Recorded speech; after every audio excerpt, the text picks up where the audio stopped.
ઉપલા ગૃહમાં સગીરા વિરુદ્ધ વધતા ગુનાઓ પર ચિંતા વ્યક્ત કરી રાષ્ટ્રવ્યાપી જાગૃતિ અભિયાનની હાકલ કરી. રાજ્યસભાના સાંસદ અને જાણીતા સમાજ સેવિકા સુધા મૂર્તિએ સંસદના શૂન્યકાળ દરમિયાન સગીર વયના બાળકો વિરુદ્ધ થતા ગુનાઓ પ્રત્યે ગૃહનું ધ્યાન દોર્યું હતું.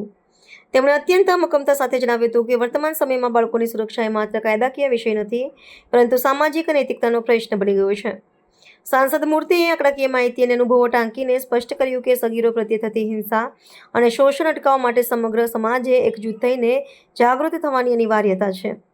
આ વિશ્લેષણાત્મક સંબોધનમાં તેમણે મુખ્યત્વે 3 સ્તરો પર ધ્યાન કેન્દ્રિત કર્યું હતું.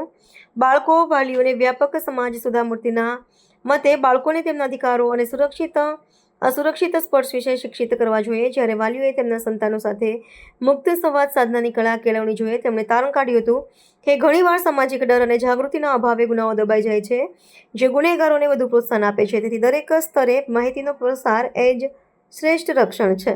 When parents come to school, they see the school building, it's beautiful. English medium, you got 99% of the marks, you will get rank, that's all they say. But do any parent will say, is there any counselor there? A counselor who will tell or who will have that confidence of a child, who will address such issues, because when such things happen, the child should have a friend or someone who can listen to the child and tell child, don't worry, there's it is not your fault. The child worries. I worked with sex workers for 20 long years. Every sex worker used to come and cry and tell, oh, this happened to me when I was a child. And then it happened, the life changed, etc. They wanted only one word, that is, it is not your fault, you don't worry. That's Santvana word, that is an assurance of saying that it is not your fault, the child wants that. And that can be given by mother at home, or a teacher, or a counselor. And this counselor should not be like 2,000 students and there will be one counselor. No, that is not correct. It is, you should find out by statistics how many children require one counselor, and this should be compulsory. If the counselors are not there in that school, I request government should cancel the registration of that school, because it is very important. Both young boys and girls should be very safe in their childhood, and they should enjoy childhood without any such bad incident which will mar their mind. Number 2, parents should be also sensitized. Parents always look at the competition and get the marks, get into IIT or get into this and that. No, if the child is mentally not well, if the child is scared, if the child may function in the school, but the child is not happy inside and there is so much anxiety in the child, then it is not worth what college admission you get. Make the child first mentally healthy. So, parents should be called in admission time and they should be part of this counseling. No, in case it happens, first of all, we should take care. In case it happens, it is not that it happens every day, everybody, but in case it happens, then how to handle it. Don't scold the child. No, it has happened, it is not your fault, don't worry, you have to hold the child in confidence. So parents have to be sensitized first. Then the teachers have to be sensitized.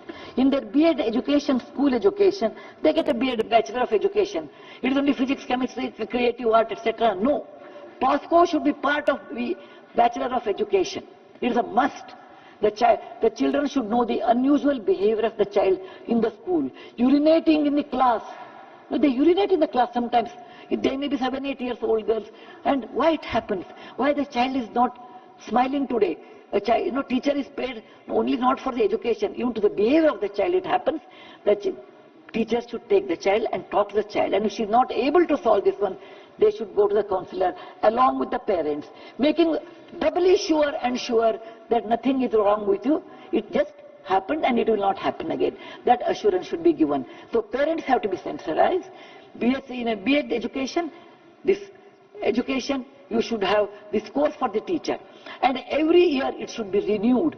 Not that in 1975 I had a B.Ed with part of it, the sexology I learned, and then I'll keep quiet the rest of my time. No. Every year it has to be renewed because there are new methods have come. New way of convincing has come. Third one is,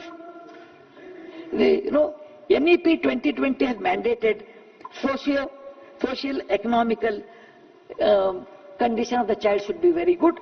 But NCF 2023 textbook gives a chapter on good touch and bad touch. And adolescents grade 7. Many schools, private schools, I have seen, they will tear those pages. Because teachers feel very shy to talk about touch, good touch, bad touch, and adolescents, what kind of hormones you will have, how you will behave, where you will get hair, all those things they feel, no, you should not talk. You should be brushed inside. And because of this tearing of the pages, children will not learn. Parents, and many times parents get upset. Don't teach sex education to our children, it is not good. We don't want to tell you that, but they should tell what are the consequences of that and what it means.